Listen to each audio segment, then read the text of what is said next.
Y les cuento también que el cardón crece acá también, como en Escocia, crece en la calle, en el medio de la estepa. La verdad que es una planta también autóctona y que de este lugar frío, que no necesita mucho riego y puede crecer en el medio de una piedra, al costadito del asfalto. A veces hay cardones en mi patio, de mi casa también tengo, así que no los toco, están ahí. Bueno, gracias por todas las cosas lindas que voy leyendo. Sí, después les voy a mandar fotos. Ahí está el representativo de la flor escocesa. Así que precioso todo, precioso cómo se esmeran en que tengamos todas las Asenath. Así que re contenta, estamos contentas. Eso es lo más importante. Y no me lo voy a sacar en toda la lectura. Así acá estamos. Cuando a ver. Bueno, gracias. Ahí estoy viendo. Porque la verdad que, como saben, yo también, esta tecnología en vivo así es. Así que cuando quieras, bueno, comenzamos. Ahora comenzamos. Listo, Blanca. Bueno, comenzamos. Capítulo 18, arrancando muelas. New Bern, colonia de Carolina del Norte, año abril de 1777. Odiaba arrancar muelas. La figura retórica que puede compararse un poco a la extrema dificultad de arrancar muelas no es la hipérbole. Incluso, en el mejor de los casos, una persona voluminosa, con una boca grande y un carácter tranquilo, con la muela afectada situada hacia la parte frontal de la boca y en la mandíbula superior, con menos estorbo por parte de las raíces y de mucho más fácil acceso, se trataba de una tarea sucia, escurridiza y demoledora. Y la causa del puro carácter físicamente desagradable del trabajo era, por lo general, un inevitable sentimiento de depresión en lo tocante al probable resultado. Era preciso hacerlo ya que, además del dolor que causa un flemón, un mal absceso podía liberar bacterias al torrente sanguíneo y causar una septicemia e incluso la muerte. Pero extraer una muela sin tener medios para reemplazarlo suponía comprometer no solo al aspecto del paciente, sino también el funcionamiento y la estructura de la boca. La falta de una muela permitía a los dientes vecinos cambiar de lugar, alterando la mordida y mermeando la eficacia de la masticación, lo que afectaba a su vez a la nutrición del paciente, a su salud y a su perspectiva de vivir una vida larga y feliz.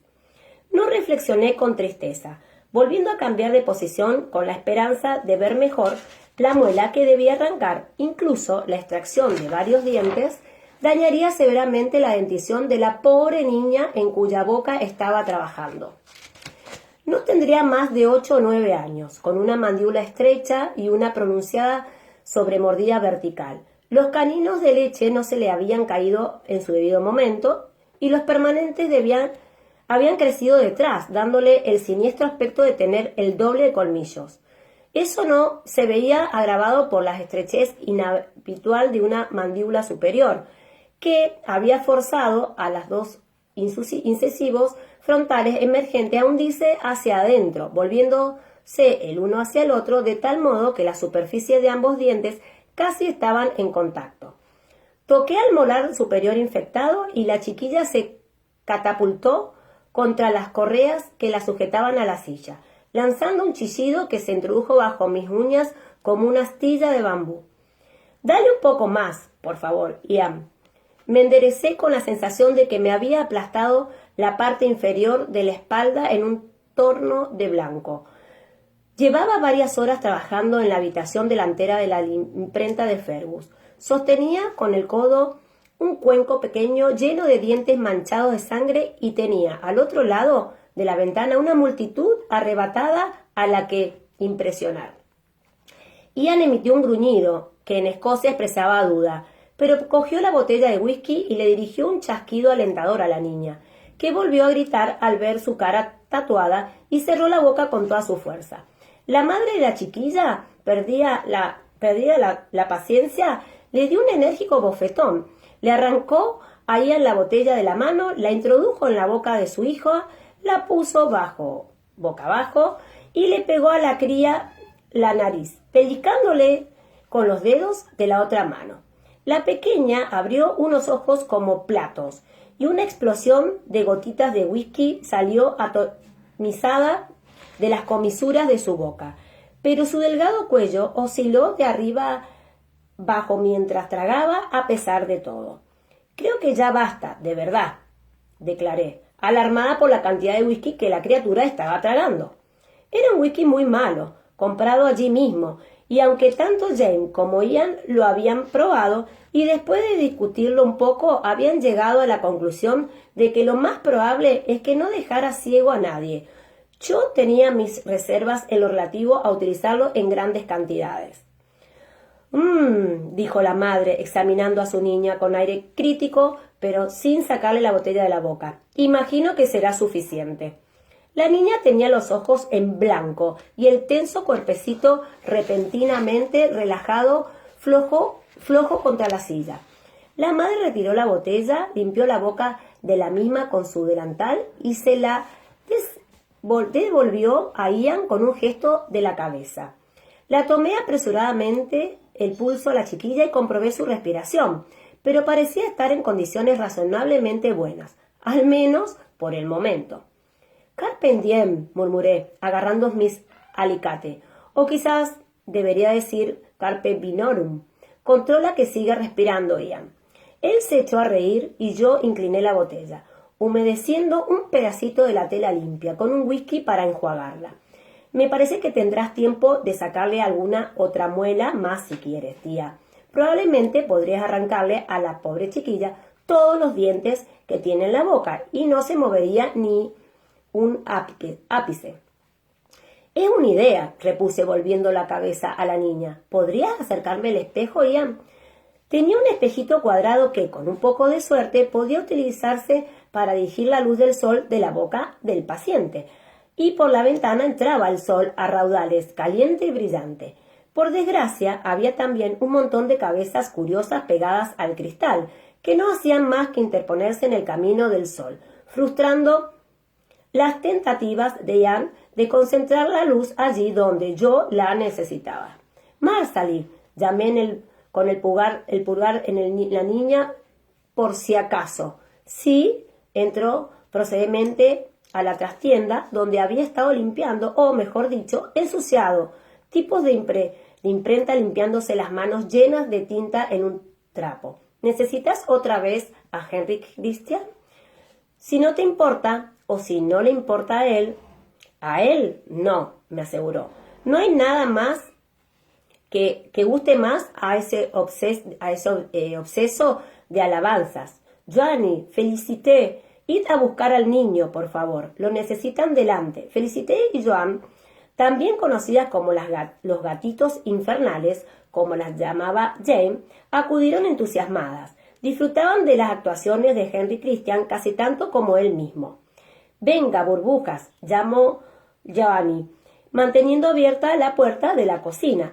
Henry Christian salió corriendo a toda prisa, balanceándose de un lado al otro sobre sus piernas cortas y arqueadas, con la rubicunda cara resplandeciente. «¡Hopla, hopla, hopla!», gritó dirigiéndose a la puerta. «Ponedle el gorro», gritó Marsalie. «Le entrará el aire en las orejas».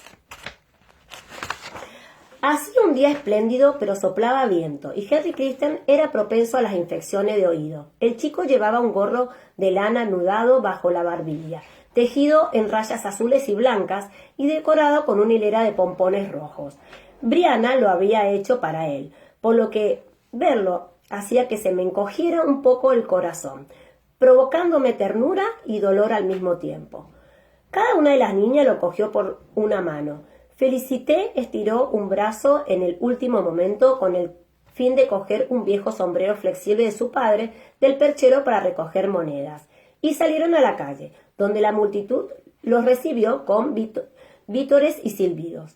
A través de la ventana pude ver a Joan quitando los libros, expuesto fuera sobre la mesa y a Felicité llevándolo a Henry Christian y colocándolo en un lugar que previamente ocupaban los libros.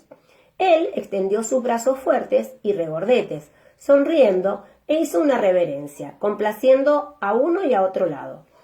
Luego se inclinó, puso las manos sobre el tablero de la mesa y con un grado considerable de gracia controlada se puso en equilibrio sobre la cabeza. No esperé a ver el resto de su espectáculo, que consistía básicamente en bailes y patadas, alternados con volteretas y pinos, en que su escasa estatura y su personalidad vivaracha dotaban de gran encanto. Sin embargo, había alejado momentáneamente el gentío de la ventana. No era lo que yo quería. «Venga, Ian», dije, y me puse de nuevo manos a la obra. Con la luz pulsante del espejo, me resultaba un poco fácil ver lo que estaba haciendo, así que le hice frente a la muela casi de inmediato. Sin embargo, esa era la parte complicada. La muela tenía fisuras importantes, por lo que la probabilidad de que se fracturara al retorcerla en lugar de salir limpiamente era muy alta.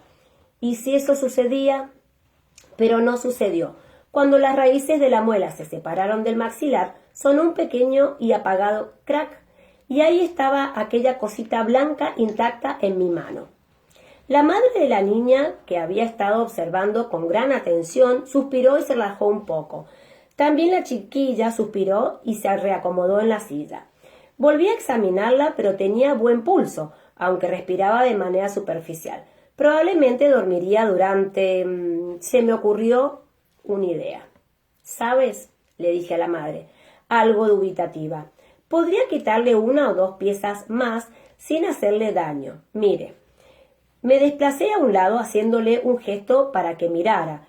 «Estos de aquí», toqué los caninos de leche que aún no se le habían caído, «habría que quitarlos para ya dejar que los dientes de atrás ocuparan su lugar. Y estos incisivos, ¿los ve usted? Bueno, he extraído el molar bicúspide superior de la izquierda. Si le sacara la misma muela de la derecha, me parece que los demás dientes tal vez se moverían un poco y llenarían el espacio vacío. Y si pudiera convencerla usted de que apretara la lengua contra esos dientes delanteros siempre que se acuerde». No era para nada una ortodoncia y suponía un riesgo de infección algo mayor. Pero me sentía profundamente tentada. La pobre niña parecía un murciélago caníbal. Repuso la madre, frunciendo el ceño mientras miraba la boca de su hija. «¿Cuánto me dará por ellos?» «¿Cuánto quiere que le pague a usted?» «Son dientes sanos y fuertes», respondió de inmediato la madre. «El sacamuela del puerto me daría un chelín por pieza, y sabe Dios que necesito el dinero para su ajuar». «¿Su ajuar?», repetí sorprendida. La madre se encogió de hombros. «Probablemente ahora nadie querrá a esta pobre criatura por su aspecto, ¿no es así?» Me vi obligada a admitir que probablemente fuera cierto. Al margen de su espantosa dentición, decir que la criatura era fea era hacerle un cumplido. «Marsali», grité, «¿tienes 4 chelines?» El oro que llevaba en el redobladillo de la falda se balanceaba pesadamente en torno a mis pies, pero no podía utilizarlo en esta situación. Marsali regresó de la ventana, desde donde había estado observando a Henry Christian y a las niñas sobresaltada. «No, dinero metálico no. Tranquila, tía, yo tengo algo de dinero». Ian dejó el espejo, buscó en su escarcela y sacó un puñado de monedas. «Tenga presente», dijo, dirigiéndose una dura mirada a la mujer, «que no obtendría más de 3 peñiques por cada diente sano, y probablemente no más de un peñique por un diente de niño». La mujer, sin acobardarse en absoluto, lo miró mal. «Mira quién fue a hablar, un escocés agarrado», replicó. «Además va tatuado como un salvaje. Que sean 6 peñiques por cada uno. Tacaño escatipaniques». Ian le sonrió, mostrándole sus propios y buenos dientes, que, aunque no estaban del todo derechos, sí se encontraban en excelentes condiciones. ¿Va a llevar a su niña al muelle y a dejar que ese carnicero le haga la boca en pedazos?, inquirió alegremente.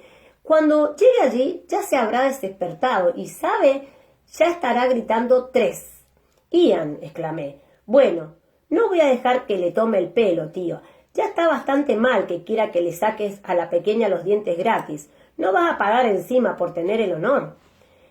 Envalentonada por mi intervención, la mujer sacó la barbilla y replicó: 6 peniques. Marsalie, atraída por el altercado, acudió a mirar en la boca de la niña. No le encontrará un marido a esta cría por menos de 10 libras, informó a la mujer con brusquedad. No me mire así. Cualquier hombre tendría miedo de que la mordiera al besarla. Y ella tiene razón. En realidad debería pagar el doble por ello. Accedió a pagar cuando vino... No. Le presionó Ian 2 peniques para que le arrancaran los dientes. Y mi tía se lo ha dejado a precio de ganga. Porque la niña le ha dado lástima. Sanguijuelas, exclamó la mujer. Es verdad lo que dicen los escoceses. Robaréis los peniques de los ojos de un muerto. Estaba claro que aquello no iba a solucionarse deprisa. Me daba cuenta de que tanto Ian como Marsalie se estaban preparando para una divertida sesión de regateo en equipo. Suspiré y le quité a Ian el espejo de la mano. Lo iba a necesitar para los caninos, y tal vez cuando acometiera el otro bicúspide, él habría vuelto a prestarme atención. De hecho, los caninos fueron fáciles de quitar. Eran dientes de leche, casi sin raíces y a punto de caer. Probablemente podría haberlos arrancado con los dedos. Una rápida torsión y ya estaban afuera, sin que las encías sangraran apenas. Complacida les di unos toques a la herida con un hisopo empapado en whisky y, a continuación, consideré el bicúspide. Se encontraba del otro lado de la boca, lo que significaba que, inclinando la cabeza de la niña hacia atrás, podría conseguir un poco de luz sin tener que utilizar el espejo.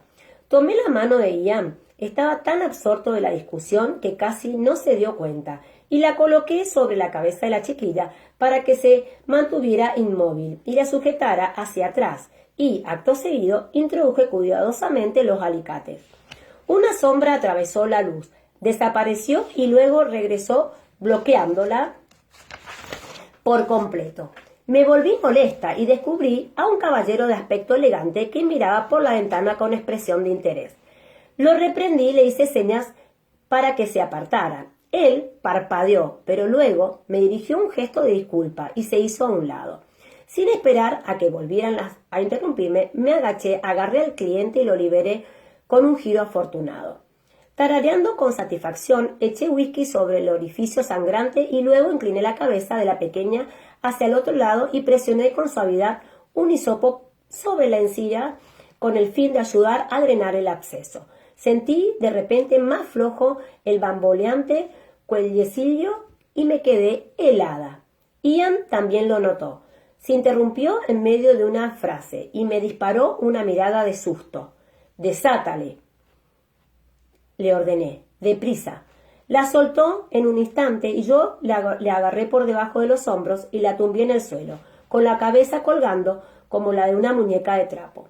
Ignorando las asustadas exclamaciones de Marsalie y de la madre de la niña, le eché la cabeza hacia atrás, le saqué el hisopo de la boca y, pellizcándole la nariz con los dedos, sellé su boca con la mía y comencé a reanimarla.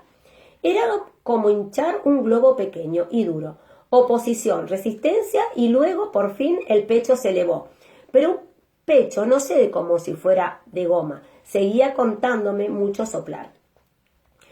Tenía los dedos de la otra mano en su cuello, buscando desesperadamente un latido en la carótida. Ahí. ¿Era el pulso? Sí, lo era. Su corazón latía aún, aunque débilmente. Respiración, pausa, respiración, pausa. Sentí la levísima ráfaga de su aliento y, después, el estrecho pecho se movió por sí solo. Esperé, con la sangre palpitando en mis oídos, pero no volvió a moverse. Respiración, pausa, respiración. El pecho se movió de nuevo y esta vez continuó subiendo y bajando por sus propios medios. Me senté sobre los talones, jadeando a mi vez y con el rostro bañado de un sudor frío. La madre de la niña me miraba con la boca abierta. Me fijé en sus dientes, no estaban mal. Sabía Dios qué aspecto tendría su marido. ¿Está?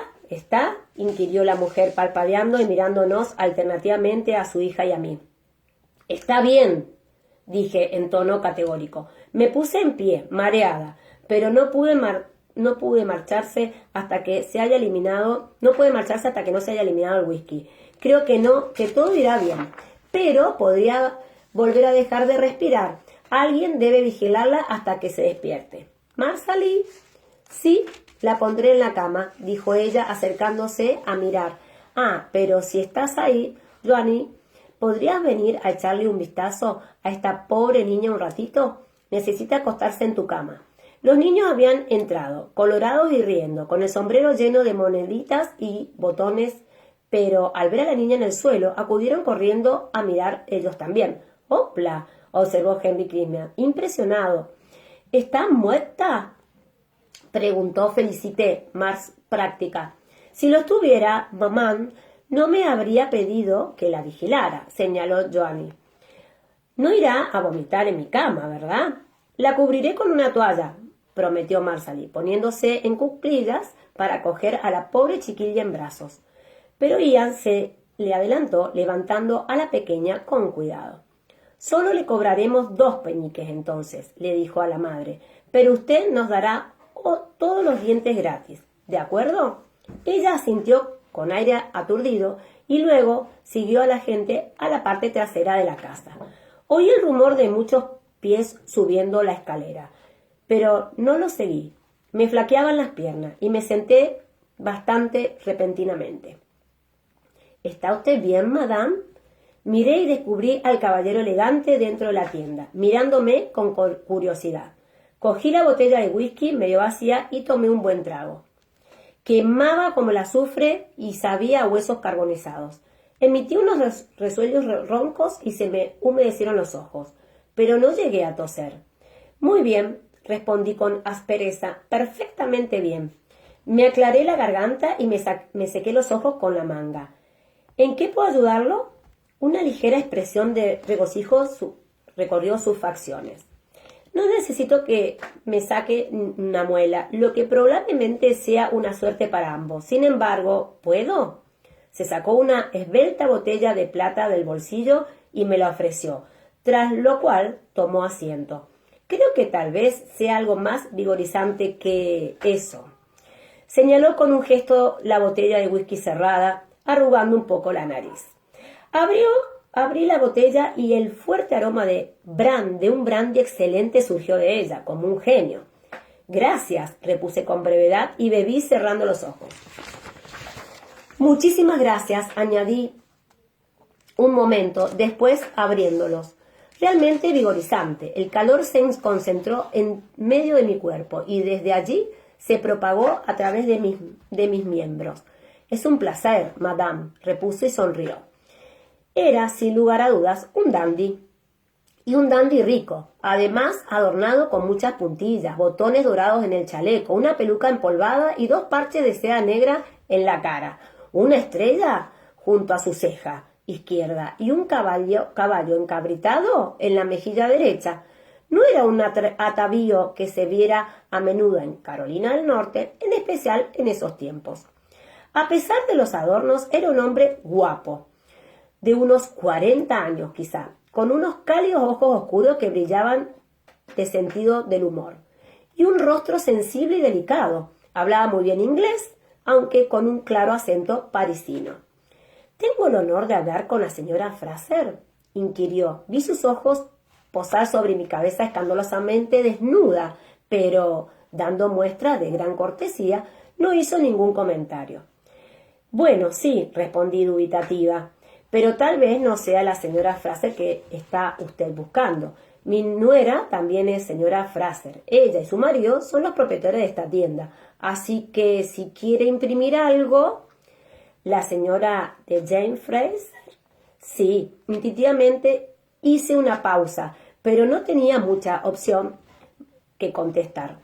Sí, soy yo. ¿Es a mi marido a quien busca?, pregunté con cautela. La gente buscaba a Jane para muchas cosas, y no siempre era deseable que lo encontraran.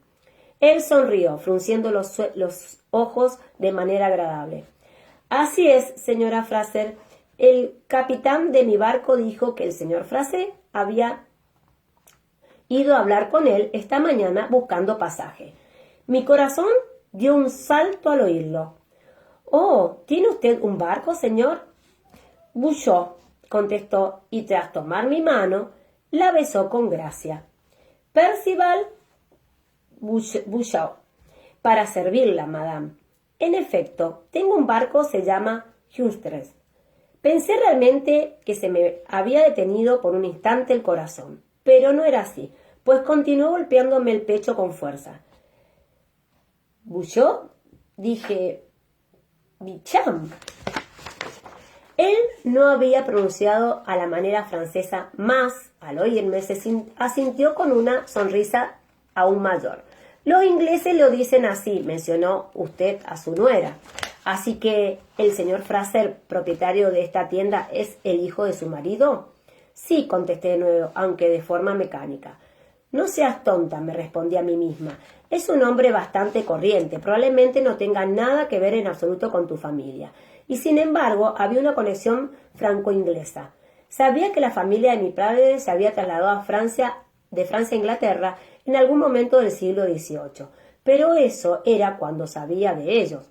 Lo miré fascinada. Había algo en su rostro que me resultaba familiar, algo que podía asociar tal vez a los débiles recuerdos que tenían mis padres o quizás a los recuerdos más vividos de mi tío. Tenía la piel pálida como la mía, pero la mayoría de la gente de la clase alta la tenía. Se esforzaban muchísimo en proteger su rostro del sol. Sus ojos eran mucho más oscuros que los míos y más bonitos, pero con una forma distinta, más redondos. Las cejas, tenían las cejas de mi tío Lam, esa forma, más espesas cerca de la nariz, alejándose de ella con un gracioso arco. Absorta en ese excitante rompecabezas, no oí lo que me estaba diciendo. «¿Perdón?» «El niño», repitió, señalando con la cabeza en dirección a la puerta por la que los chiquillos habían desaparecido. Gritaba «¡Hopla!», como lo hacen los actores callejeros franceses. ¿Tiene la familia algún tipo de relación con Francia? La alarma comenzó a sonar con retraso y la inquietud se me puso de punta y el vello de los brazos. «No», contesté, intentando congelar mi rostro en una expresión cortésmente interrogada. «Es probable que se lo haya oído a alguien. El año pasado pasó por las Carolinas una pequeña compañía de acróbatas franceses». «Ah, entonces eso, sin duda». Se inclinó un poco hacia adelante, mirándome fijamente con sus ojos oscuros. «¿Los vio usted también?» «No, mi marido y yo no vivimos aquí», concluí a toda prisa. Había estado a punto de decirle dónde vivíamos, pero no tenía la idea de cuánto sabía él de las circunstancias de Fergus, si es que sabía algo. Se recostó en la silla, frunciendo un poco los labios, decepcionado. «Ah, qué pena. Creí que tal vez el caballero que estoy buscando podría haber formado parte de esa compañía, aunque supongo que usted no sabría sus nombres, aunque los hubiera visto», añadió, como si tratara de una ocurrencia tardía. «¿Está usted buscando a alguien? ¿A un francés?» Tomé el cuenco lleno de dientes manchados de sangre y empecé a seleccionarlo fingiendo despreocupación. «Busca un hombre llamado Claudel. Nació en París, en un prostíbulo», añadió con un leve aire de disculpa por utilizar un término tan poco delicado en mi presencia. «Ahora debe de tener unos 40 años de edad, tal vez 41 o 42. «París», repetí escuchando por si oía los pasos de Marsali en la escalera. «¿Qué le hace suponer que se encuentra en Carolina del Norte?» Alzó un hombro en un gracioso gesto de ignorancia. «Podría muy bien ser que no se encontrara aquí, pero sí sé que hace aproximadamente 30 años un escocés se lo llevó del burdel. Y a ese hombre se lo descubrieron como alguien de aspecto muy impactante, muy alto, con un brillante cabello rojo. Aparte de eso, hallé un par de posibilidades», sonrió con frialdad. «Me han descrito a Fraser de muchas maneras distintas, como un comerciante de vinos, un jacobita, un lealista, un traidor, un espía, un aristócrata, un granjero, un importador o un contrabandista. Los términos son intercambiables, con conexiones que van desde un convento hasta la corte real. Lo que Pensé, constituía un relato extremadamente preciso de Jane, aunque entendí que por lo que había sido muy útil para encontrarlo, sin embargo, allí estaba Bullo. Sí, encontré a un comerciante de vinos llamado Michael Murray, que, al oír esa descripción, me dijo que parecía su tío, un tal James Fraser, que había emigrado a América más de 10 años antes. Ahora sus ojos oscuros no parecían tan alegres y me miraba fijamente. Sin embargo, cuando pregunté por el niño Claudel, Monsieur Murray manifestó no conocer a dicha persona, en términos bastante vehementes. ¿De veras?, tercié, y saqué una muela grande con una cara importante y me puse a mirarlo con los ojos entornados. Jesús Roosevelt Cristo conocía a Michael solo de nombre. Era uno de los hermanos mayores del joven Ian. Había nacido después de que yo me marchara y cuando regresé a Lallybrook se había ido ya a Francia para recibir una educación y entrar en el negocio de los vinos con Harold Fraser, un primo de Jane, mayor y sin hijos. Michael se había criado en Lallybrook con Fergus. Por supuesto y sabía condenadamente bien cuál era su nombre original. Al parecer había detectado o sospechado alguno en el comportamiento de ese extraño que lo había preocupado. ¿Me está diciendo que ha venido hasta América sin saber nada más que el nombre de ese hombre y que tiene el cabello rojo?, inquirí intentando parecer ligeramente incrédula. Válgame Dios, debe tener usted un interés considerable en encontrar a ese tal Claudel. Desde luego, madame. Me miró con una débil sonrisa y la cabeza ladeada. Dígame, señora Fraser, ¿su esposo tiene el pelo rojo? Sí, contesté. No había motivo para negarlo, pues en New Bern cualquiera se lo diría, y probablemente se lo habían dicho ya, reflexioné, como muchísimos de sus parientes, y más o menos a la mitad de la población de Highland de Escocia. Esto último era una exageración absurda, pero estaba razonablemente segura de que el señor Bisham tampoco había peinado los Highland en persona. Oí voces arriba. Marcely bajaría en cualquier momento y yo no deseaba que apareciera en medio de esa conversación en particular. Bueno, dije, y me puse en pie con decisión. Estoy segura de que estará deseando hablar con mi marido y él con usted, pero se ha ido a hacer un recado y no volverá hasta mañana, aunque no puedo precisamente cuándo. ¿Se aloja usted en algún lugar de la ciudad? En King's Inn, respondió levantándose a su vez. ¿Podría decirle a su marido que me busque allí, madame? Se lo agradezco. Con una profunda reverencia me cogió la mano y me la volvió a besar. Luego me sonrió y salió de la tienda, dejando un aroma a bergamota y a hisopo mezclado con un débil olor a brandy del bueno. Muchísimos comerciantes y hombres de negocios se habían marchado de New Bern a causa del estado caótico de la política. Sin autoridad civil, la vida pública se había paralizado, a excepción de las transacciones comerciales más sencillas, y mucha gente, tanto simpatizantes como lealistas, como de los rebeldes, habían abandonado la colonia por medio de la violencia. En esos últimos tiempos, solo había dos buenas posadas en New Bern. La King's Inn era una de ellas y la Wesley Ann la otra. Por suerte, Jane y yo teníamos una habitación en esa última. ¿Vas a ir a hablar con él? Acababa de contarle a Jane la visita de Monsieur Bisham, relato que le había dejado una profunda arruga de preocupación entre las cejas. Jesús, ¿cómo ha averiguado todo esto? Debía de saber, para empezar, que Fergus estuvo en aquel prostíbulo y debió de iniciar allí sus pesquisas. Imagino que no le habría resultado difícil encontrar a alguien que le tuviera visto allí o que hubiera oído hablar del incidente. Al fin y al cabo, llamas bastante la atención. A pesar de lo agitada que estaba, sonreí al recordar a Jane, a los 25 años, que había refugiado temporalmente en el burdel en cuestión armado. de manera bastante fortuita, con una gran longaniza, y había escapado después por una ventana acompañado de un niño de 10 años. Características y prostituto ocasional llamado Cludel. Jane se encogió los hombros con un aire ligeramente incómodo. Bueno, sí, tal vez, pero para descubrir tantas cosas, se rascó la cabeza, pensativo. En cuanto a hablar con él, no lo haré antes de hablar con Fergus. Creo que tal vez nos convenga saber algo más de ese Monsieur Beauchamp antes de entregarnos a él en bandeja. También a mí me gustaría saber algo más acerca de él, declaré. Me preguntaba si, bueno, es una posibilidad remota. Su nombre no es un absoluto infrecuente, pero me preguntaba si podría estar relacionado de algún modo con una rama de mi familia. Estuvieron en Francia en el siglo XVIII, eso lo sé, pero no sé mucho más. Jane me sonrió.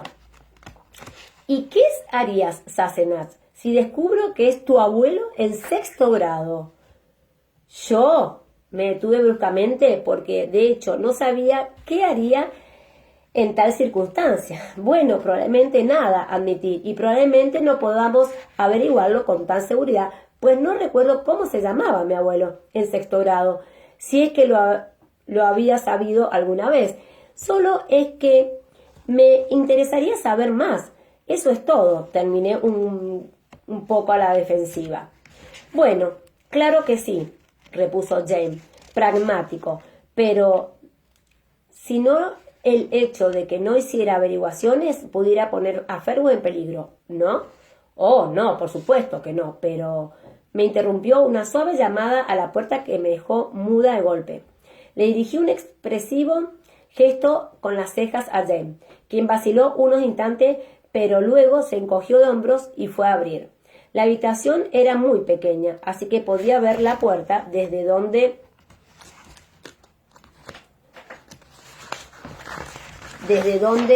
me encontraba. Observé una gran sorpresa que estaba ocupada por lo que parecía ser una delegación de mujeres.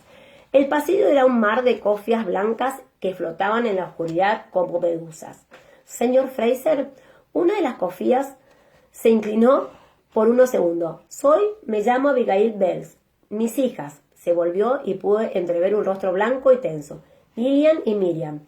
Las otras dos cofias, sí, desde el otro lado no eran más que 3. Se inclinaron a su vez. ¿Podríamos hablar con usted?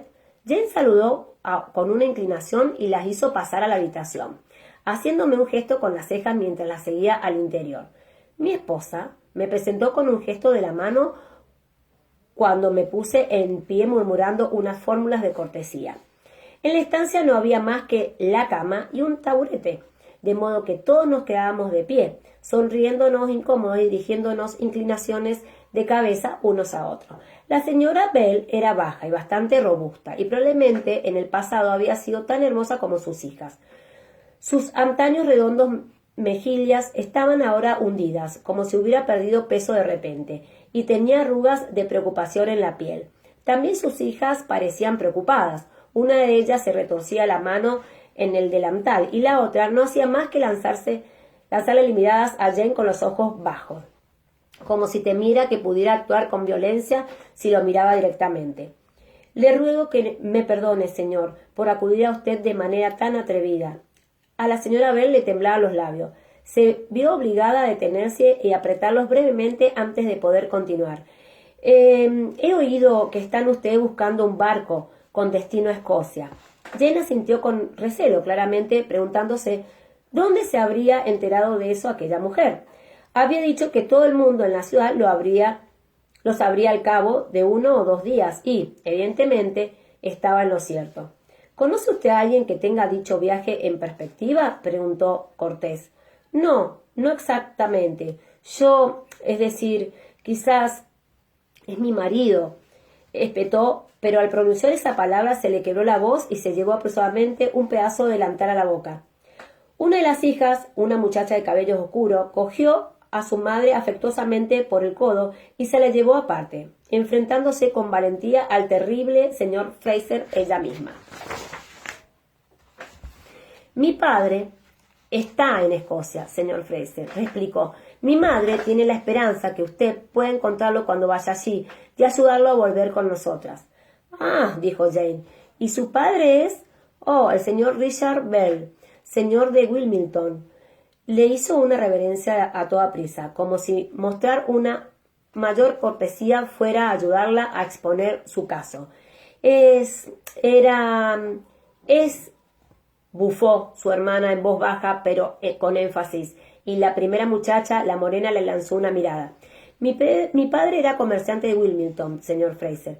Tenía bastantes intereses comerciales y en el curso de sus negocios tuvo motivos para entrar en contacto con varios oficiales británicos que habían acudido a él con el fin de aprovisionarse de diversos artículos. Solo por negocios, le aseguró a Jane. Pero los negocios, en estos terribles tiempos, nunca son solo negocios. La señora Bell había recuperado la compostura y se acercó para colocarse hombro con hombro al lado de su hija. Dijeron los enemigos de mi marido, hicieron correr el rumor de que era lealista. Solo porque efectivamente lo era, intervino la segunda hermana. Esta, rubia de ojos azules, no temblaba. Se enfrentó a Jane con la barbilla alta y los ojos llameantes. Mi padre era fiel a su rey. Personalmente, no creo que sea algo por lo que uno tenga que excusarse y pedir perdón. Tampoco creo que sea correcto fingir lo contrario para conseguir la ayuda de un hombre que ha roto todos los juramentos. «Oh, Miriam», exclamó su hermana exasperada, «¿no podrías haberte quedado calladita un segundo? Ahora lo has estropeado todo». «No lo he estropeado», estepó Miriam, «y si lo he hecho es porque no habría funcionado para empezar. ¿Por qué alguien como él habría de ayudar?» «Sí, habría funcionado. El señor Forbes dijo». «Oh, qué lata con el señor Forbes. ¿Y él qué sabe?». La señora Bell gimió suavemente entre la tela de su delantal. «¿Por qué se marchó con su padre a Escocia?», inquirió Jane, interviniendo en medio de la confusión. «No se marchó a Escocia», respondió sorprendida Miriam Bell. «Lo secuestraron en la calle y lo arrojaron en un barco que se dirigía a Southampton». «¿Quién lo secuestró?», pregunté abriéndome camino entre la jungla de faldas que me impedía llegar a la puerta. «¿Y por qué?». Asomé la cabeza al pasillo y le indiqué al chiquillo que limpiaba zapatos en el rellenado que bajaba al bodegón y subiera una jarra de vino. Dando la evidencia de estado de las Bell, creí que algo que restauraría las convivencias sociales tal vez fuera una buena idea. Volví a entrar justo a tiempo de oír a la señorita Lillian explicar que, en realidad, no sabían quién había secuestrado a su padre, o por lo menos no conocían cómo se llamaba, señaló. Y el rostro se le enrojeció de furia al decirlo. Esos canallas iban encapuchados, pero fueron los hijos de la libertad, lo sé. Sí, es verdad, corroboró la señorita Miriam con firmeza. Padre habría recibido amenazas de ellos, notas clavadas en las puertas, un pescado envuelto en un pedazo de franela roja en el porche para que despidiera mal olor, cosas de ese tipo. La cuestión había ido más allá de las amenazas el mes de agosto anterior.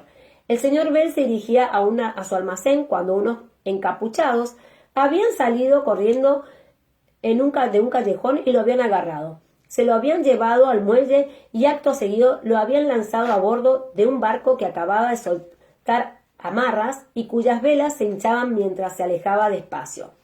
Había oído decir que los lealistas problemáticos los deportaban de ese modo, pero nunca me había topado con un caso real. Si la nave iba rumbo a Inglaterra, inquirí, ¿cómo acabó en Escocia? Se produjo un... Se cortó, parece. Un cierto alboroto. Perdón.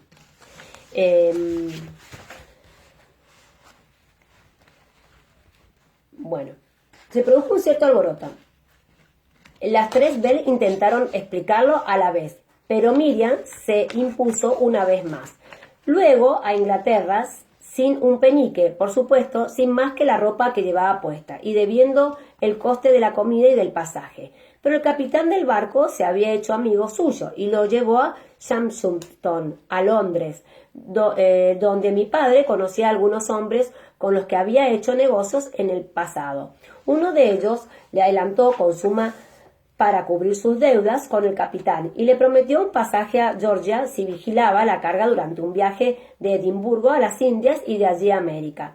Así que viajó hasta Edimburgo, bajo los auspicios de su protector, pero descubrió que la carga que había que recoger en las Indias era un cargamento de negros. Mi marido es abolicionista, señor Fraser, intervino la señora Bell con tímido orgullo. Decía que no podía apoyar la esclavitud ni contribuir a su práctica, fuera cual fuera el costo para sí mismo. El señor Forbes nos habló de que había hecho usted por aquella mujer la esclava personal de la señora Cameron. Intervino Lilian con ansiedad pintada en su rostro, de modo que pensamos que, aunque fuera usted, dejó la frase inconclusa avergonzada. Un rebelde que rompe sus juramentos, sí, terció James con frialdad, entendido. El señor Forbes es el Nell Forbes, el abogado. Había un débil matiz de incredibilidad en su voz, y por una buena razón. Hacía algunos años Forbes había pretendido la mano de Brianna, alentado por Jocasta Cameron, la tía de James. Bri lo que había rechazado sin miramientos, y él se había vengado haciendo que un conocido pirata la raptara. De ello resultó una situación muy turbulenta en la que James secuestró a su vez a la anciana madre de Forbes. A la vieja señora se le había encantado la aventura y el joven Ian le cortó a Forbes una oreja. El tiempo tal vez hubiera curado sus heridas externas, pero yo no podía imaginarme que alguien menos adecuado para contar las glorias de James. Sí, respondió Miriam, pero no se me pasó por alto la mirada indecisa que me dio entre la señora Bell y Lilian. ¿Qué dijo exactamente el señor Forbes de mí?, inquirió James. Las tres palidecieron y él arqueó las cejas. ¿Qué?, repitió con inequívoca crispación. Se lo pregunto directamente a la señora Bell, a quien había identificado al instante como el eslabón más débil de la cadena familiar. Dijo que era estupendo que estuviera usted muerto, contestó la mujer con voz débil, tras lo cual se le pusieron los ojos en blanco y se desplomó en el suelo como un saco de cebada. Por suerte yo tenía una botella de carbonato de amonio del doctor Fettingman. Las sales hicieron volver rápidamente en sí a la señora Bell, en medio de un ataque de estornudos, y sus hijas la ayudaban a llegar a la cama, jadeando y ahogándose. Afortunadamente, en ese preciso momento, llegó el vino, de modo que le serví generosas raciones a todos los presentes, reservándome una buena jarra para mí. Bueno, dijo James, lanzándose a las mujeres una mirada lenta y penetrante, de esas que tiene por objeto hacer que las sinvergüenzas le flaqueen las rodillas y le confiesen todo. Ahora, díganme, ¿dónde lo oyeron decir al señor Forbes que yo estaba muerto? La señora Lilian instaba a la calma en la cama con unas manos protectoras sobre la de su madre. Habló sin miedo. Yo lo oí, en la taberna de Simón, cuando estábamos todavía en Wilmington, antes de que vos vinieras aquí a vivir con la tía Parton. Había ido a buscar una jarra de sidra caliente. Estábamos en febrero, aún hacía mucho frío. Bueno, la mujer, creo que se llamaba Friday, trabajaba allí, y bajó para atenderme y calentarme la sidra. El señor Forbes entró mientras yo me encontraba en el lugar y me interpeló. Sabía lo de padre y se mostró comprensivo, preguntándome qué tal nos arreglábamos. Entonces salió Friday con la jarra y el señor Forbes la vio. Por supuesto, Forbes había reconocido a Friday, a quien habría visto en muchas ocasiones en River Room, la plantación de Jocasta. Tras manifestar gran sorpresa por su presencia, le pidió una explicación y recibió una versión convenientemente modificada de la verdad, en la que Friday hizo gran hincapié en lo amable que había sido James al obtener su libertad. Barboteé brevemente con mi jarra al oír eso. Friday sabía perfectamente lo que le había sucedido a la oreja de Nell Forbes. Era una persona muy callada, de voz suave. Friday pero no estaba por encima de clavarle los alfileres a la gente que no le gustaba, y yo sabía que Nell Forbes no le gustaba. El señor Forbes estaba bastante colorado, tal vez a causa del frío, dijo Lillian con tacto, y dijo que sí, que tenía entendido que el señor Fraser siempre había tenido una gran consideración con los negros. Me temo que lo dijo con bastante rencor, añadió dirigiéndose a Jane con una mirada de disculpa, y luego se echó a reír, aunque intentó fingir que estaba tosiendo. Dijo que era una gran lástima que usted y su familia hubieran sido reducidos a ceniza y que, sin duda, en el barrio de los esclavos lo sentirían mucho. Jane, que estaba tomando un trago de vino, se atragantó. ¿Por qué creía que habíamos sido reducidos a ceniza?, inquirí. ¿Lo mencionó? Lillian asintió con gran seriedad. Sí, señora Freddy también se lo preguntó. Creo que ella pensaba que lo decía solo para disgustarla, y él contestó que lo había leído en el periódico. ¿En la Wilmington Gazeta?, preguntó Miriam, a quien evidentemente no le gustaban que su hermana estuviera acaparando la atención. Nosotras no leemos los periódicos, por supuesto, y desde que papá, bueno, casi ya no tenemos visitas. Miró involuntariamente hacia abajo, tirando la forma mecánica de su bonito delantal para ocultar un gran parche que tenía en la falda. Las Bell eran pulcras e iban vestidas con esmero, y su ropa había sido originariamente de buena calidad, pero empezaban a estar muy gastadas en el bajo y en las mangas. Me imaginé que los negocios del señor Bell debían de haberle visto muy perjudicado, tanto por su ausencia como por las interferencias de la guerra. Mi hija me habló de ese encuentro. La señora Bell se había recuperado y ya estaba incorporada, sosteniendo cuidadosamente la copa de vino con ambas manos. Así que cuando mi vecino me dijo la otra noche que se había encontrado con usted en los muelles, bueno, no supe qué pensar, pero supuse que habría habido un estúpido error. La verdad es que en estos tiempos uno no puede creerse nada de lo que lee, pues los periódicos no dicen más que disparates.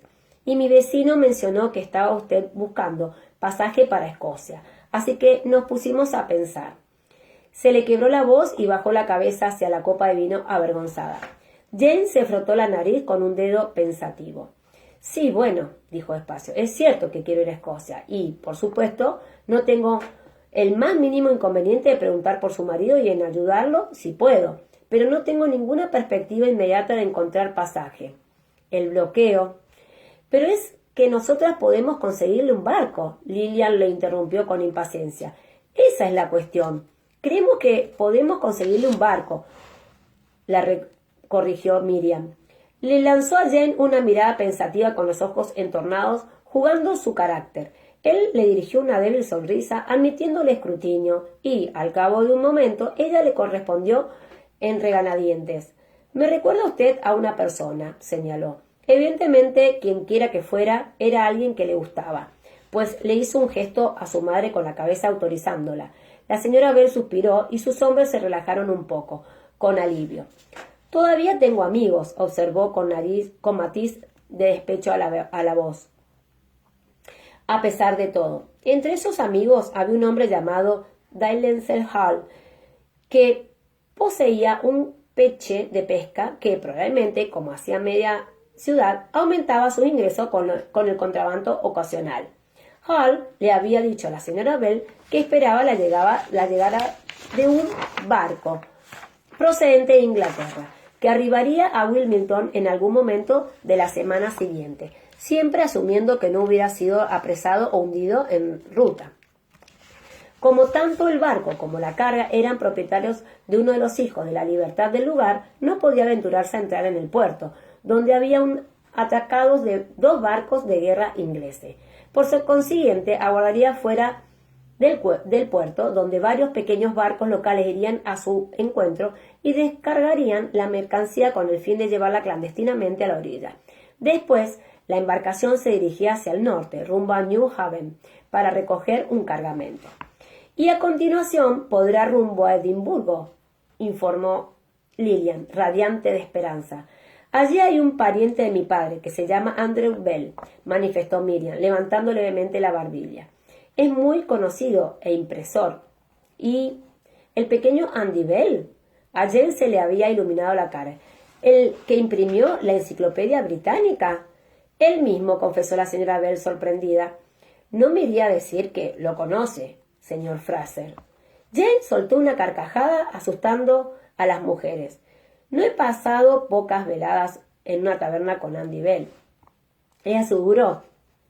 De hecho, es el hombre al que tengo intención de ver en Escocia, pues él tiene mi prensa a buen recaudo en su tienda, o al menos espero que le tenga, añadió, aunque sin que flaqueara su alegría. Esa noticia, junto a una nueva ronda de vino, animó a las Bell de forma asombrosa, y cuando por fin se despidieron de nosotros, estaban sonrojadas de animación y cotorreaban entre sí como una bandada de amistosas burracas.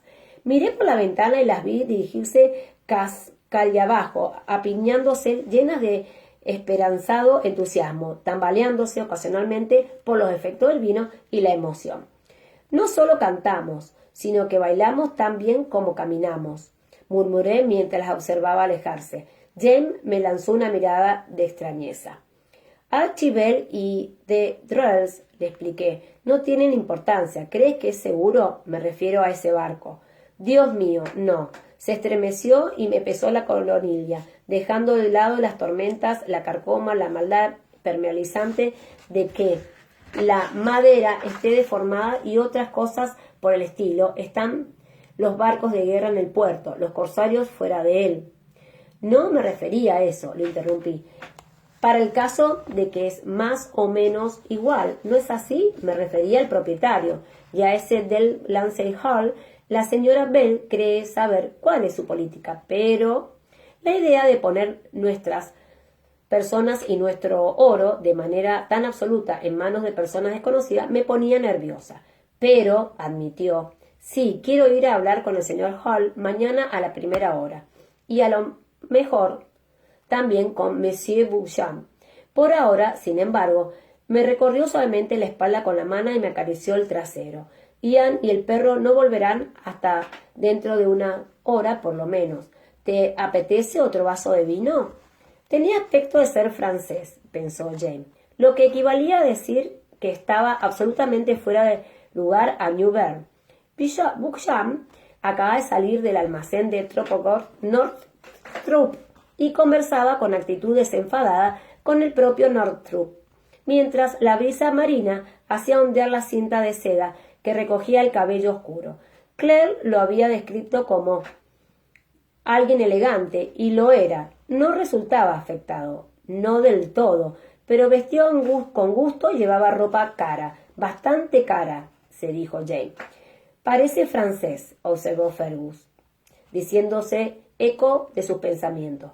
Estaban sentados junto a la ventana de Wimbush, una taberna mediocre que satisfacía las necesidades de los pescadores y los trabajadores de los almacenes y cuya atmósfera se componía a partes iguales de cerveza, sudor, tabaco, brea y vísceras de pescado en descomposición. ¿Es ese el barco?, inquirió Fergus, una arruga formándosele en la frente al señalar con la cabeza en dirección del pimpante balandro blanco y amarillo que se balanceaba suavemente, anclado a cierta distancia del puerto. Es el barco en el que viaja. No sabría decirte si es suyo, pero ¿te suena su cara?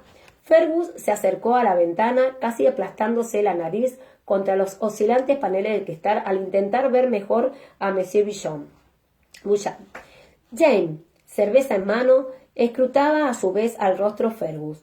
A pesar de haber vivido en Escocia desde los 10 años en América, durante la última década o más, Fergus seguía pareciendo francés. No tenía que ver solo con sus rasgos, tal vez fuera algo innato.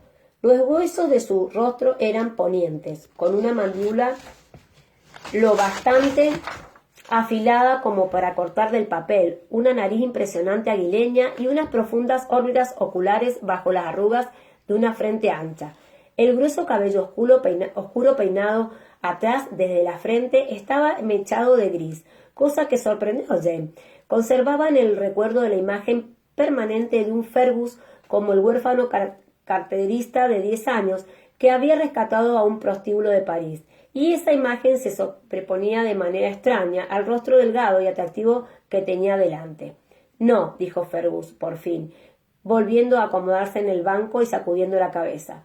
No lo había visto nunca. Sus hundidos ojos oscuros rebosaban interés y especulación. Nadie en la ciudad lo conoce tampoco, aunque he oído que también he estado haciendo preguntas sobre ese Claudel Fraser en Halifax y en Edenton. Las aletas de su nariz vibraban de regocijo. Claudel era un hombre de pila, y el único que tenía, aunque Jane consideraba muy probablemente que nadie lo hubiera utilizado nunca fuera de París, ni en ningún momento durante los últimos 30 años. Jane abrió la boca para señalar que esperaba que Fergus hubiera actuado con precaución mientras realizaba sus pesquisas, pero pensó mejor y, en su lugar, tomó un trago de cerveza. Si Fergus había sobrevivido como impresor de esos tiempos tan conflictivos, no era por falta de discreción. ¿Te acuerdas? ¿Te recuerda a alguien?, preguntó en cambio. Fergus le dirigió una breve mirada de sorpresa, pero volvió a estirar el cuello antes de apoyarse en el respaldo de la silla, sacudiendo la cabeza. No, ¿debería? No lo creo. No lo creía, pero se alegró de que Fergus se lo confirmara. Claire le había dicho lo que pensaba, que tal vez ese hombre fuera un pariente suyo y quizás un antepasado directo. Habría procurado comentárselo en tono informal, descartar la idea incluso mientras la exponía, pero había visto brillar la intranquilidad en los ojos de ella y se había quedado preocupado. El hecho de que Claire no tuviera familia ni ningún pariente próximo en su propio tiempo le había parecido siempre algo espantoso, incluso a pesar de que daba cuenta de que ese hecho tenía mucho que ver con su devoción hacia él. Teniendo esto de bien presente, se había fijado en él tanto como había podido, pero no había visto nada en el rostro ni en el porte de Beauchamp que le recordara mucho a Claire y menos a Fergus. No creía esa idea de que Beauchamp pudiera ser realmente pariente suyo.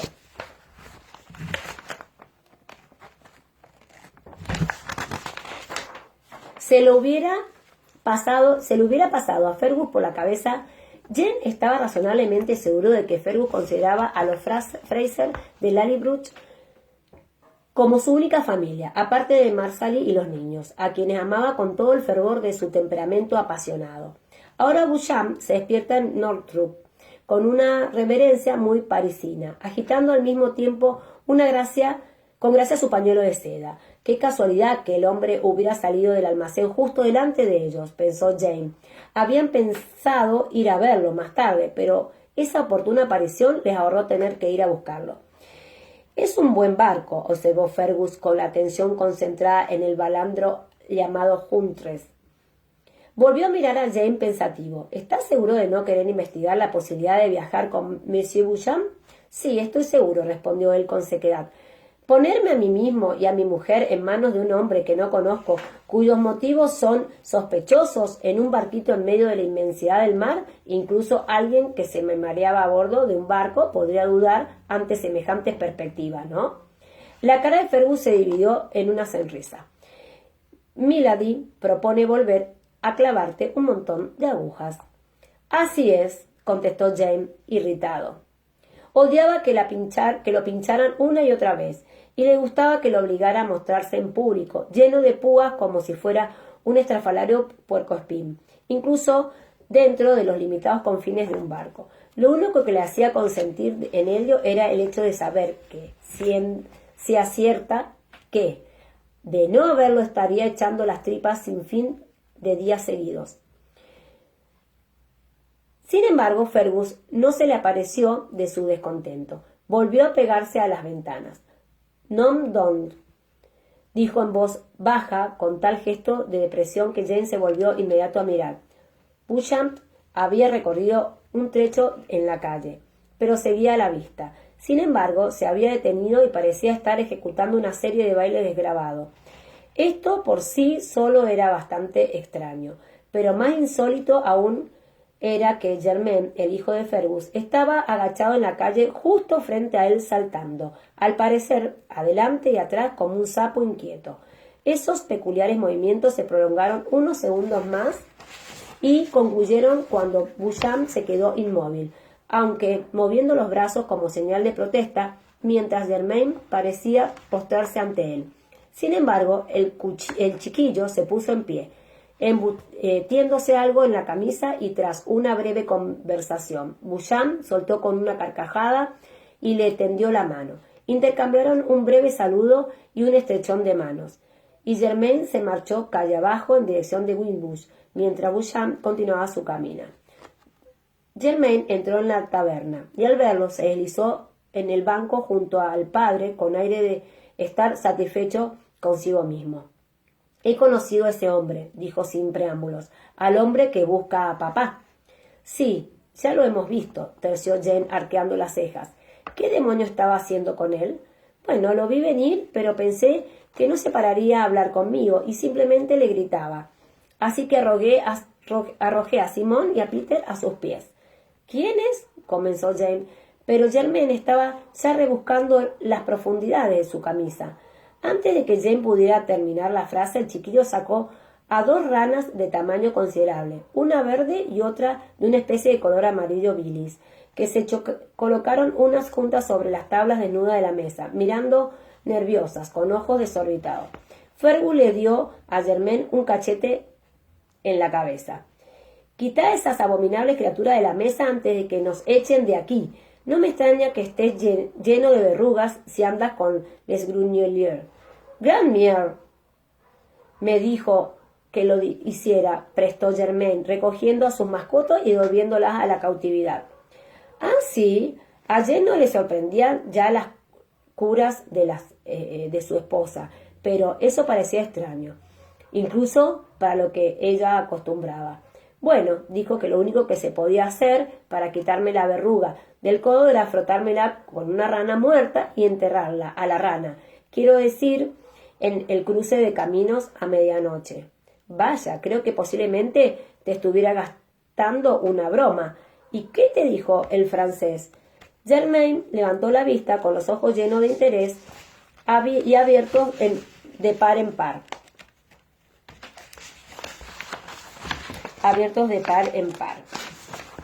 «Oh, no es francés, Grand-Pierre».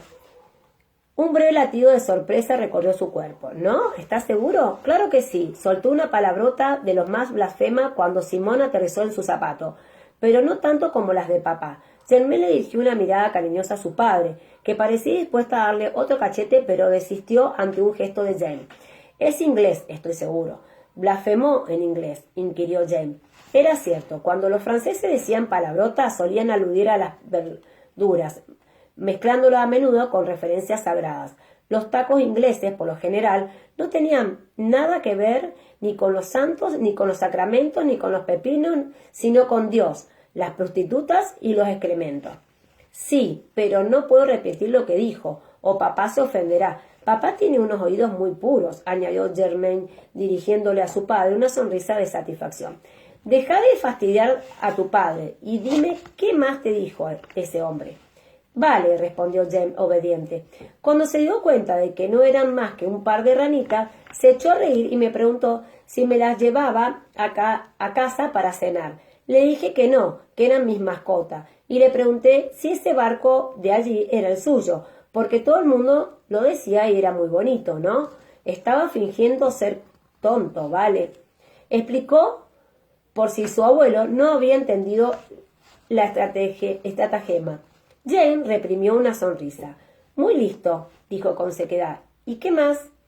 Dijo que no, que el barco no era suyo, sino que le pertenecía a un noble francés. Y yo, por supuesto, pregunté a quién era, y él contestó que era un barón Amandine. Jane intercambió una mirada con Fergus, que apareció sorprendido y alzó un hombro en señal de ignorancia. Entonces le pregunté cuánto iba a quedarse, pues quería traer a mi hermano a ver al barco, y él contestó que zarparía mañana con la marea del anochecer. Y me preguntó, pero estaba bromeando, me di cuenta de ello, si quería ir a trabajar de grumet durante el viaje. Le respondí que no, que mis ranas se marean en el mar al igual que mi abuelo. Le dirigí una sonrisa satisfecha a Jane, que lo miró con severidad. ¿No te ha enseñado tu padre que no petes pas plus o de votre cul? Mamá te llevará a la boca con jabón si dices cosas como esa», le informó Germain virtuoso. ¿Quieres que le robe la cartera? Lo vi entrar con una posada a Cherry Street. ¿Podría? No, no podrías, se apresuró a replicar Fergus. Además, no digas cosas de ese tipo donde la gente pueda oírte. Tu madre nos matará a los dos. Jane sintió un escalofrío en la nuca y miró rápidamente a su alrededor para asegurarse de que nadie lo había oído. ¿Le has estado enseñando a robar carteras? Fergus adoptó una expresión ligeramente taimada. Pensé que era una pena que esas habilidades se perdieran. Es un legado familiar, por así decirlo. No dejo que robe cosas, por supuesto. Las devolveremos. Creo que tendremos que hablar en privado más tarde, manifestó Jane dirigiéndose a ambos una mirada amenazadora. Si pillaban a Germain robando carteras, sería mejor que les metiera a ambos el temor de Dios en el cuerpo antes de que acabaran en la picota, si no directamente colgados de un árbol por robo. ¿Y qué me dice del hombre al que sí te mandamos buscar? Le preguntó Fergus a su hijo, aprovechando la oportunidad para desviar la ira de Jane. Lo encontré, afirmó Germain, e hizo un gesto con la cabeza en dirección a la puerta. Ahí está. Delancey Hall era un hombre pequeño y pulcro, con un aire silencioso y alerta de un ratón de iglesia. Era casi imposible imaginar nada menos parecido a un contrabandista, pensó Jane, lo que constituía probablemente un valioso atributo en ese mundillo. Me dedico al transporte marítimo de tejidos. Fue como Hall describió directamente su actividad. Ayudó a encontrar barcos para cargas específicas, lo que no es tarea fácil en estos tiempos. Caballeros, como puedan imaginar. Tenga la seguridad de que no me lo imagino, se sonrió Jane. No poseo ninguna carga que mandar, pero tengo la esperanza de que usted puede saber la situación que me convenga. Mi esposa, mi sobrino y yo buscamos pasaje a Edimburgo. Tenía la mano bajo la mesa, dentro de su escarcela. Había cogido algunas de las esferas de oro y las había aplastado con un martillo formando discos irregulares. Sacó 3 de ellos y moviéndose muy levemente se las puso a Hall sobre las rodillas. La expresión del hombre no cambió en lo más mínimo, pero Jane se dio cuenta de que su mano se lanzaba a coger los discos, lo sospechaba por unos instantes y desaparecía en el interior de su bolsillo. Me parece que podría ser posible, dijo inexpresivo. Conozco a un capitán que sale rumbo a Edimburgo dentro de un par de semanas, más o menos al que podría convencer para que aceptara pasajeros, a cambio de una compensación. Algo más tarde, Jane y Fergus salieron juntos hacia la imprenta, discutiendo las probabilidades de que Hall lograra proporcionarles un barco. Germain caminaba distraído frente a ellos, zigzagueando de un lado a otro, en la respuesta a lo que fuera que estuviera barajando en su fertilísimo cerebro. El cerebro del propio Jane estaba más que ocupado. El barón Amandine conocía el nombre, aunque no acertaba a identificar la cara que le correspondía, ni tampoco recordaba en qué contexto lo había oído, solo que había oído hablar de él en París.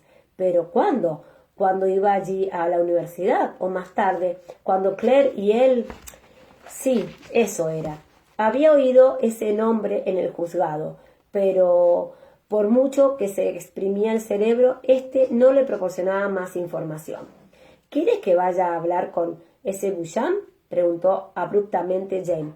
Tal vez pueda averiguar cuáles son las intenciones respecto a ti.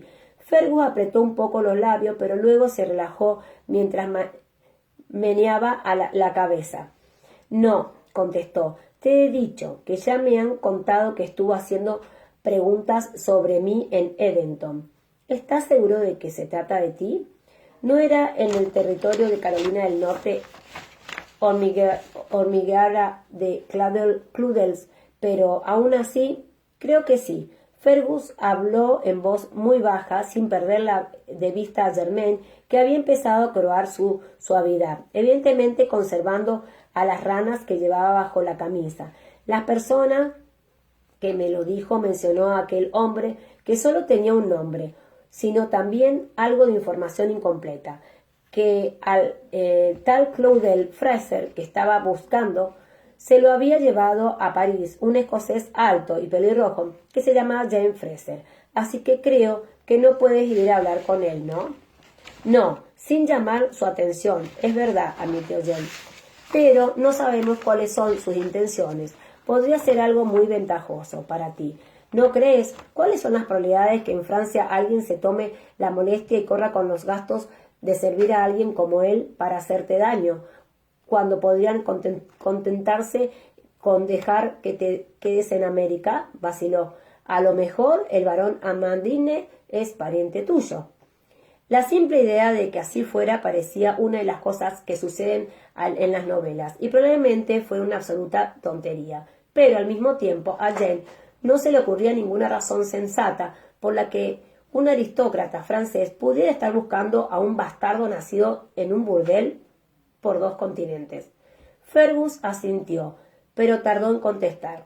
Ese día se había puesto el garfio, en lugar del guante relleno de salvado que llevaba en las ocasiones formales, y se rascó delicadamente la nariz con la punta antes de responder. Durante mucho tiempo, dijo por fin, cuando era pequeño, imaginé ser el hijo bastardo de un gran hombre.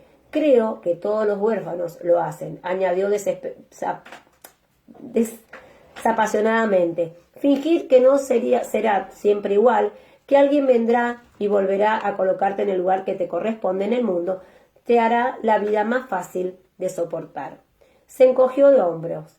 Luego crecí y me di cuenta de que no era verdad. Nadie acudiría a rescatarme. Pero justo entonces volvió la cabeza y le dirigió a Jane una sonrisa que desbordaba afecto. Entonces creí aún más y descubrí que después de todo era cierto. Soy el hijo de un gran hombre. El garfio tocó la mano de Jane, duro y hábil. No deseo más. Bueno, chicas, perdón las interrupciones, muy contenta. Mañana seguimos con el capítulo 19. Les mando un beso a todas las Asenat. Hasta mañana.